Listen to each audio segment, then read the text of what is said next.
এমন নীল পানি আপনি হয়তো শুধু সিনেমাতেই দেখেছেন, কিন্তু বাস্তবে এই হ্রদ আরো বেশি সুন্দর। আতাবাদ লেকের পানি এত পরিষ্কার, সকালে সূর্যের আলো পড়লে পুরো হ্রদ নীল হীরার মতো ঝলমল করে ওঠে। এটা কোনো সিজিআই না, এটা সত্যিকারের একটা হ্রদ।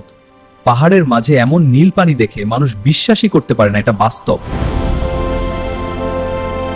এমন নীল পানি আপনি হয়তো শুধু সিনেমাতেই দেখেছেন, কিন্তু বাস্তবে আতাবাদ লেক আরো বেশি সুন্দর। পাহাড়ের মাঝখানে এই নীল হ্রদ যেন প্রকৃতির নিজের আঁকা ছবি। সকালে সূর্যের আলো পড়লে পুরো হ্রদ নীল হীরার মতো ঝলমল করে ওঠে। পানির ভেতরে পাহাড়ের ছায়া এমনভাবে দেখা যায়, মনে হবে কেউ আয়নার উপর ছবি এঁকেছে।